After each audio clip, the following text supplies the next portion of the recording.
देखिए, यहाँ पर तो विपक्ष नज़र ही नहीं आता है और इसलिए नहीं नज़र आता है कि सब लोग मोदी मोदी मोदी की चर्चा करते हैं। एनडीए के लोग जाति में विश्वास नहीं करते हैं, जमात में विश्वास करते हैं। यहाँ सब लोग, सबका विकास, सबका साथ, सबका विश्वास की नीति चलती है। एनडीए प्रत्याशी विजय लक्ष्मी कुशवाहा के नामांकन में आज पटना से कई दिग्गज नेता पहुंचे हुए थे। जीतन राम मांझी भी पहुंचे हुए हैं, सिवान पहुंचे हैं, इनसे बातचीत करेंगे। देखिए क्या कुछ माहौल है। अभी नामांकन की प्रक्रिया पूरी कर ली गई है। सभा को संबोधित करने के बाद अब यहाँ से जो लोग हैं अब निकल रहे हैं पटना के लिए। सर, सबसे पहले लाइव सिटीज़ पे बहुत बहुत स्वागत है आपका। चलिए, धन्यवाद आपको। सर, सिवान पहुंचे हैं, माहौल क्या है एनडीए प्रत्याशी के पक्ष की बात करें तो? देखिए, यहाँ पर तो विपक्ष नज़र ही नहीं आता है और इसलिए नहीं नज़र आता है कि सब लोग मोदी मोदी मोदी की चर्चा करते हैं और मोदी जी का ऐसा करिश्मा है, ऐसा व्यक्तित्व है, ऐसा कर्तव्य है कि जिसके चलते सब लोग चाह रहे हैं कि मोदी एक बार फिर आवें।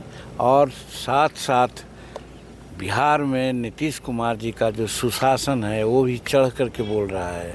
सड़कों की हालत, बिजली की हालत, लॉ एंड ऑर्डर की हालत, तो दोनों डबल इंजन की सरकार इतना रफ्तार से आगे चल रही है कि बिहार की जनता मंत्र मुग्ध है और हर हालत में एनडीए के पक्ष में लोग वोट कर। जहां 400 पार की बात हो रही है वहां तेजस्वी यादव कह रहे हैं कि हवा टाइट है एनडीए का।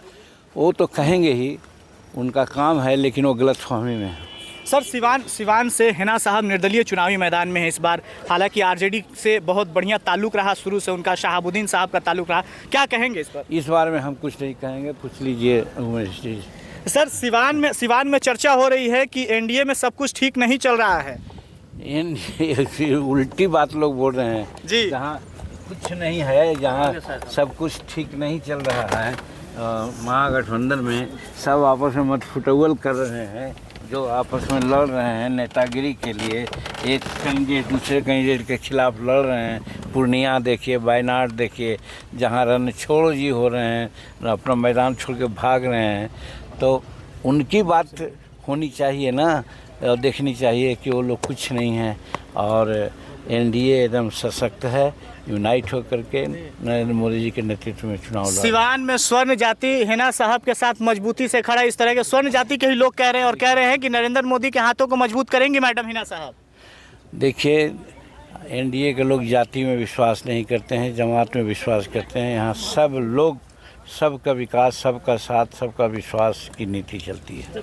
चलिए, तो चिराग पासवान सिवान पहुंचे हैं, वहीं पूर्व मुख्यमंत्री जीतन राम मांझी और इनके साथ जेडीयू के प्रदेश अध्यक्ष भी पहुंचे हुए हैं। तस्वीरें एक बार दिखाएंगे। अब यहाँ जो है कि सभी लोग पहुंचे हुए हैं और सिवान में आज जो है पटना से दिग्गज नेता जो हैं कि सिवान पहुंचे हुए थे। जीतन राम मांझी से हमारी बातचीत हो रही थी, उससे पहले चिराग पासवान से जो बातचीत हुई उस पर भी हमने अपनी बात रखी है। बात अगर सिवान लोकसभा सीट से निर्दलीय प्रत्याशी हिना साहब की जाए तो उस पर इन्होंने कहा है कि हम कुछ नहीं कहेंगे। इस पर सीधी तरह से चुप्पी साधे दिखे जीतन राम मांझी। हालांकि महागठबंधन के नेताओं पर तंज कसते हुए नजर आए और बात अगर 400 पार की जाए तो उस पर खुल करके जीतन राम मांझी ने अपनी बात रखी है। इस पर आपकी प्रतिक्रिया क्या होगी? आप अपनी प्रतिक्रिया कमेंट बॉक्स में जरूर दें। बहुत बहुत धन्यवाद।